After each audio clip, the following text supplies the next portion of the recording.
உங்களோட பணத்தை பாதுகாக்கிறங்கிற பேரில் பேங்க்ஸ் எல்லாம் உங்களோட பணத்தை பச்சையாக கொள்ளையடிச்சிட்டு இருக்காங்க. ஆனால் அது விளங்காமல் முட்டாள்தனமாக அவனை இன்னும் நீங்கள் நம்பிட்டு இருக்கீங்க. நீங்கள் உங்களோட ஃபைனான்ஸுக்காக பேங்க்கை பாவிக்கிற ஒரு ஆளாக இருப்பீங்கன்னு சொன்னால் இந்த வீடியோவை ஃபுல்லாக பாருங்கள். ஏன் அவங்கள திருடன்னு சொல்கிறேன், ப்ளஸ் என்னென்ன வகையான திருட்டு அவங்க உங்களோட பணத்தை வச்சு செஞ்சிட்ருக்காங்க, ப்ளஸ் இதுக்கெல்லாம் ஒரு சொல்யூஷன் ஒன்று இருக்கா இல்லையான்னு சொல்லிட்டு அந்த வீடியோ ஃபுல்லாக சொல்ல போகிறேன். ப்ளஸ் இந்த வீடியோட எண்டில் அதுக்குரிய சொல்யூஷனும் இருக்குது. ஸோ வீடியோ ஃபுல்லாக பாருங்கள். இந்த பேங்கெல்லாம் எப்படி உங்கள்கிட்ட பணத்தை கொள்ளையடிச்சிட்டிங்கன்னு சொல்லி விளங்கம் சொன்னால் முதல்ல உங்களுக்கு சென்ட்ரலைஸ்ட் ஃபைனான்ஸ், டீசென்ட்ரலைஸ்ட் ஃபைனான்ஸ்ன்னு சொன்னால் என்னென்னு விளங்கணும். சென்ட்ரலைஸ்ட் ஃபைனான்ஸ் சிஃபைன்னு சொன்னால் அதாவது பேங்க்ஸ், வெஸ்டர்ன் யூனியன், அடுத்தது கிரிப்டோ கரன்சி எடுத்துக்கிட்டிங்கன்னு சொன்னால் லைக் சென்ட்ரலைஸ் எக்ஸ்சேஞ்சல், பைனான்ஸ் போன்ற எக்ஸ்சேஞ்சல், இது மாதிரியான விஷயங்களை சென்ட்ரலைஸ் ஃபைனான்ஸ்ன்னு சொல்லுவாங்க.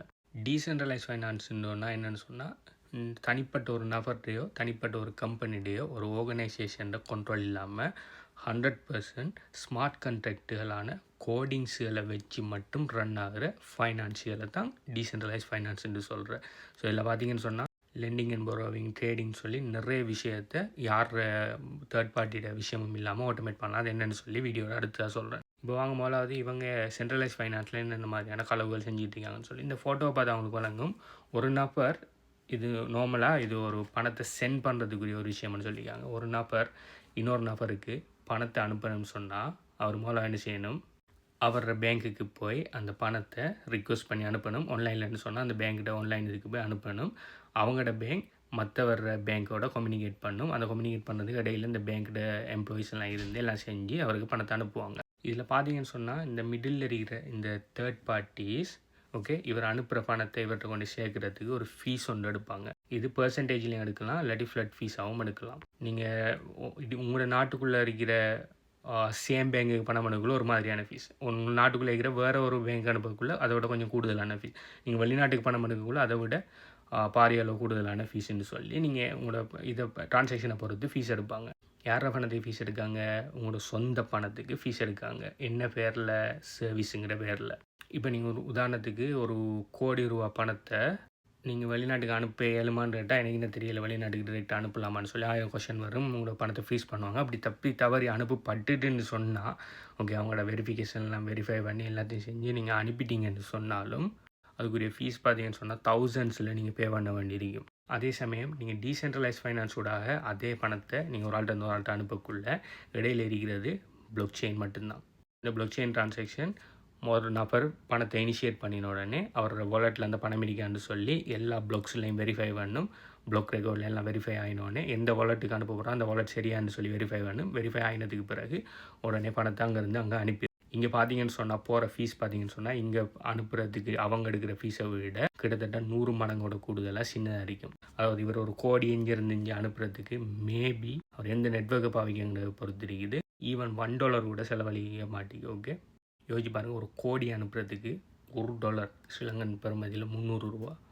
300 ரூபாய்க்கு ஒரு கோடி பணத்தை ட்ரான்சாக்ஷன் பண்ணுறதை நினச்சி பாருங்கள். ப்ளஸ் இந்த சென்ட்ரலைஸ் ஃபைனான்ஸில் நீங்கள் ஒரு இடத்துல பணம் அனுப்பக்குள்ளே நீங்கள் வெளிநாட்டுக்கு அனுப்புறீங்கன்னு சொன்னால் அந்த பணம் போய் சேர்றதுக்கு அட்லீஸ்ட் 2 to 3 பிஸ்னஸ் டேஸ் ஆகும். ப்ளஸ் தேவையில்லாத கொஷன் உள்ளுக்கு இருக்கும். ஆனால் இங்கே பார்த்தீங்கன்னு சொன்னால் எந்த விதமான கொஷனும் இல்லை.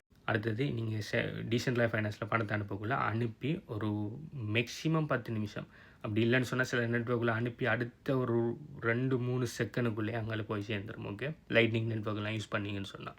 ப்ளஸ் இவங்களோட பேங்க்கை நீங்கள் கண்டெக்ட் பண்ண பெரிய அளவு பணத்தை ஆன்லைன் ட்ரான்சாக்ஷன் பண்ணலாம். நீங்கள் நேரடியாக பேங்க்குக்கு போங்கிற விஷயம் வரக்குள்ளே நீங்கள் பேங்க்குக்கு போகணுன்னு சொன்னால் 5 நாள் பேங்கிங் ஒஃபிஷியல் டைமுக்கு மட்டும்தான் நீங்கள் போகணும். சனி ஞாயிறில் போயிடலாம், ஈவினிங் டைம் நைட் டைம்லலாம் போயிடலாம். ஆனால் இங்கே பார்த்தீங்கன்னு சொன்னால் 24/7 நீங்கள் எப்போ வேணுனாலும் எத்தனை கோடி வேணுனாலும் யாருக்கு வேணுனாலும் சின்ன ஒரு ஃபீஸில் இன்ஸ்டன்ட் அனுப்பலாம். இது ஒரு உதாரணம். 2வது உதாரணம் லெண்டிங் அண்ட் borrowing. நீங்கள் பேங்கிட்ட போய் ஒரு கடன் ஒன்று கேட்கீங்க.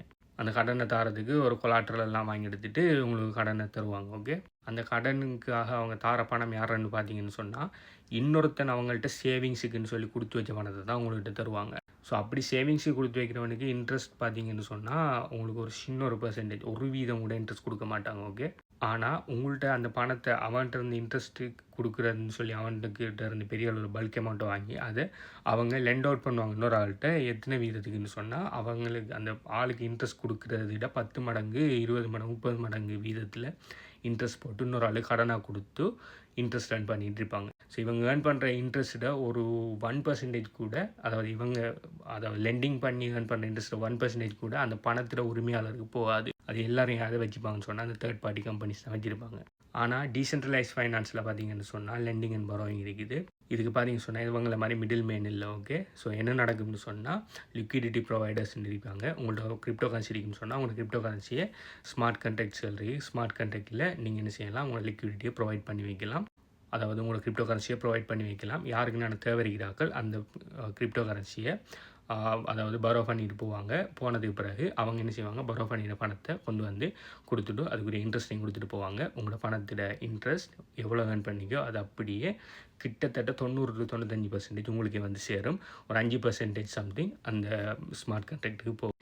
பேங்க்ஸுகளை விட எத்தனையோ மடங்கு சீப்பாக நீங்கள் லெண்டிங் அண்ட் பரோவிங்க மிகவும் ட்ரஸ்டபுளாக செய்யலாம். இதில் அதுக்கு உதாரணம் ஆவே கம்பவுண்டுன்னு சொல்லி பிளாட்ஃபார்ம் எல்லாம் நீங்கள் அதை செக் பண்ணி பாருங்கள். 3வது சென்ட்ரலைஸ் ஃபைனான்ஸ் எப்படி உங்கள்கிட்ட இருந்து ரொப் பண்ணிட்டு இருக்காங்கன்னு சொன்னால் சென்ட்ரலைஸ் எக்ஸ்சேஞ்சர். நீங்கள் ஒரு கிரிப்டோ கரன்சியை ஒரு கிரிப்டோவிலேருந்து இன்னொரு கிரிப்டோ மாற்றுறேன்னு சொன்னால் நீங்கள் பைனான்ஸ் பண்ணுற சென்ட்ரலைஸ் எக்ஸ்சேஞ்சை பாவிப்பீங்கன்னு சொன்னால் அவங்க நிறைய ஃபீஸ் போடுவாங்க. ஓகே, ஃபீஸ் போட்டு நீங்கள் ஒவ்வொரு டிரான்சாக்ஷனுக்கு பெரிய பெரிய அளவில் ஃபீஸ் எடுத்துகிட்டு இருப்பாங்க. ப்ளஸ் உங்களால் எல்லா கிரிப்டோ கரன்சியையும் செய்ய முடியாது. ப்ளஸ் நீங்கள் உள்ள கிரிப்டோ கரன்சி கொண்டு போகல இது ஆடுற கிரிப்டோ என்னன்னு சொல்லி 1000 கொஸ்டின் கேட்பாங்க. ஏன்னா அவங்க இதுதான் என்ன தேர்ட் பார்ட்டி ஒன்று தான். நீங்கள் ஈவன் தான் நீங்கள் பைனான்ஸுங்கிறது கிரிப்டோ தானே, கிரிப்டோ கம்பெனி ஒன்று தானே, அப்போ அது டீசென்ட்ரல் ஃபைனான்ஸ்னா நோ. பைனான்ஸ் போன்ற சென்ட்ரலைஸ் எக்ஸ்சேஞ்ச் எல்லாம் சென்ட்ரலைஸ் ஃபைனான்ஸுக்குள்ளே தான் வரும். எப்போ வேணுனாலும் உங்களோட ஃபண்டை ஃப்ரீஸ் பண்ணலாம், என்ன வேணாலும் செய்யலாம் அவங்க.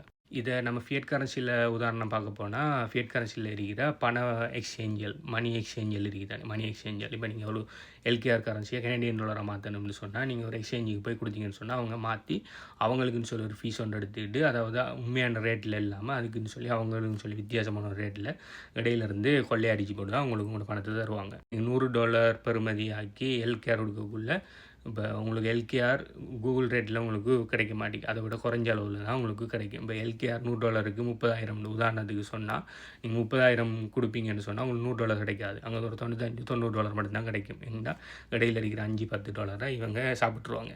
ஏன்னா அவங்க திருடர்கள்.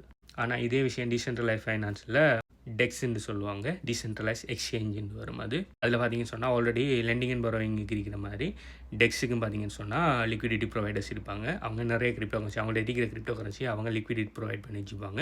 உங்களுக்கு தேவையான கிரிப்டோ கரன்சியை நீங்கள் கொடுத்துட்டு எந்த கிரிப்டோ கரன்சி இருக்கோ அதை நீங்கள் வாங்கி எடுத்துகிட்டு வருவீங்க. ப்ளஸ் அதுக்கு ஒரு சின்ன ஒரு ஃபீஸ் ஒன்று கொடுப்பீங்க. சென்ட்ரலைஸ் எக்ஸ்சேஞ்சில் கொடுக்குறத விட மிகவும் கம்மியான விலையில் ஒரு ஃபீஸ் ஒன்று கொடுப்பீங்க. ஃபீஸ் ஒன்று கொடுத்து போட்டு வந்தீங்கன்னா அந்த ஃபீஸ் டிரெக்டாக யார் லிக்விடிட்டி ப்ரொவைட் பண்ணிக்காங்களோ அவங்களுக்கு போகும். அது யாருன்னு பார்த்தீங்கன்னு சொன்னால் அவங்களே இந்த மாதிரி சாதாரணமாக. ஆனால் சென்ட்ரலைஸ்டு எக்ஸ்சேஞ்சிலான பைனான்ஸோ அப்படி இல்லாட்டி இந்த மாதிரியான மணி எக்ஸ்சேஞ்சில் பார்த்தீங்கன்னு சொன்னால் அந்த ஃபீஸ் எல்லாத்தையுமே லட்சக்கணக்கான நாங்கள் பண்ணுற ஃபீஸுகள் ப்ளஸ் எல்லாத்தையுமே நடுவில் இருந்த ஒரு சின்ன பண முதலைகள் எல்லாத்தையுமே எடுத்துகிட்டு இருப்பாங்க. சென்ட்ரலைஸ் எக்ஸ்சேஞ்சுக்கு டீசென்ட்ரலைஸ் எக்ஸ்சேஞ்சுக்கு இருக்கிற மெயின் வித்தியாசம் என்னென்னு சொன்னால் ஒரு குறிப்பிட்ட சிலாக்கள் கண்ட்ரோல் பண்ணி மேனிப்புலேட் பண்ணுற விஷயத்தை பிளாக் செயின் உதவி மூலம் மூளை எண்ணெய் மாதிரி சாதாரணமாக இருக்கிற எல்லார கண்ட்ரோல்லையும் கொடுக்குறது தான். யார் வேணுன்னாலும் லெண்டிங் அண்ட் பரோயிங் பண்ணலாம். யார் வேணுனாலும் லிக்விடிட்டி ப்ரொவைட் பண்ணி டீசென்ட்ரலைஸ் எக்ஸ்சேஞ்ச் ரன் பண்ணலாம். யார் வேணாலும் யாருக்கு வேணாலும் பணத்தை அனுப்பலாம்னு சொல்லி ஒரு தனிப்பட்ட ஒரு குறிப்பிட்ட ஆர்கனைசேஷன் கண்ட்ரோலில் இருக்கிற ஃபைனான்ஸை உங்களை என்னை மாதிரி எல்லார